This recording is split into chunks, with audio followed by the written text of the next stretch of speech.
Hey, happy Friday, everyone. Today I wanted to discuss 4 things that a recovery auditor looks for or looks at when reviewing for early payment discounts. So quick, reminder of what an early payment discount is. An early payment discount just says, hey, if I get an invoice and I pay it early, sometimes I get a discount for paying it early. Common early payment discount is $210 net 30. What that means is if I, Ben, pay that invoice within the first 10 days of receiving it, I can take 2% off the top and pay less. Even if I don't do that, I still owe it in 30 days. So 210, 2% if paid within 10 days. If not, needs to be paid within 30 days. So these are very common across all industries to have payment terms. And obviously it's an opportunity for things to go wrong when it comes to payment accuracy. So as a recovery auditor, what are we looking at, or what should we be looking at when reviewing for early payment discounts? First one's obvious, right? Missed discounts. Are there instances where I should have had a discount? In that example I just went through, it's in the first 10 days. I paid my vendor or my supplier in those first 10 days, and I didn't take the 2% off. In that situation, I've missed a discount. I've paid the incorrect amount because I should have paid a net amount and I paid a gross amount. Most common area in early payment discounts and most material area is just companies missing it, just losing money, spending too much because they didn't take discounts that they're being offered. So that's the first thing we're looking at. Second one, incorrect calculation. So even if I did take that discount within that 10-day period, did I calculate it correctly? Because I could erroneously calculate the discount off of the wrong number and not take as much discount as I'm supposed to be taking. So that's the second thing we're looking at. The third one is one you don't normally think of, duplicate payments. So obviously as recovery auditors, we're already looking for duplicate payments. That's a whole different test, but duplicate payments can also cause an issue with early payment discounts. Because what can happen is I get an invoice, I pay the invoice.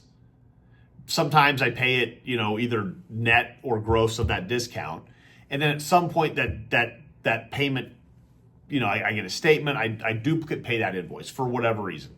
I duplicate pay that invoice. Well, when the reversal happens on the duplicate, are we keeping the discount of the original payment?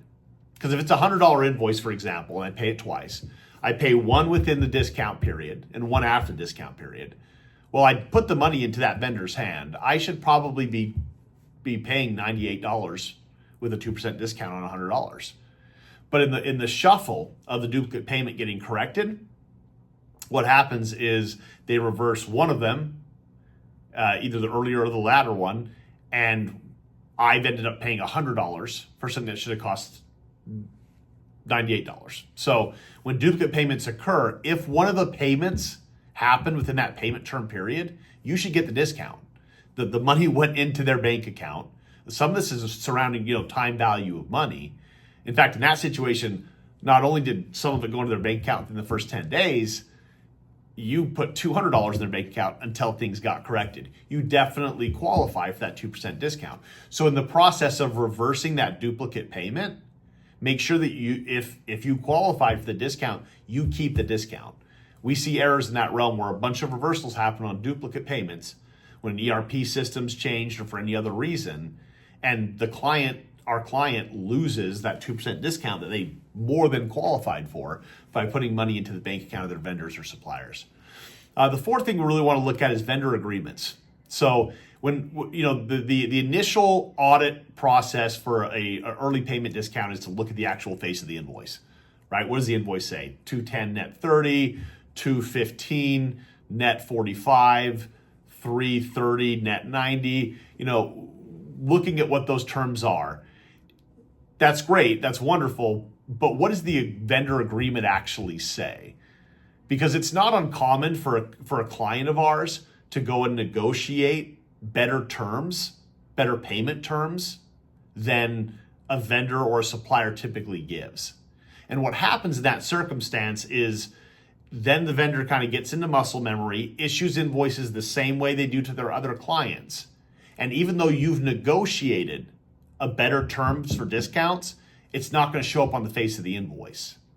So if you're at an organization performing a recovery audit, or if you're working for a recovery audit firm working for a client, don't just look at the face of the invoice for what the payment terms are. Go beyond that, look at the actual original vendor agreement and see at the point of negotiation, what did we get? What did we determine was the right term? So we'll find a lot of money in this case because our client is paying what's on the face of the invoice and getting that discount. But when we go back to the vendor agreement, they actually should be getting even more of a discount. Their procurement contacts, their buyers negotiated even better terms. So the fourth area we want to look at is vendor agreements. So again, quick summary: missed discounts, incorrect calculations, looking at duplicate payments and how those are handled, and then actually going back to the vendor agreements and making sure that you're getting the value that your procurement and buying departments are negotiating. So appreciate y'all for getting this far through the video if you have, and have a great Friday again. Thanks, bye.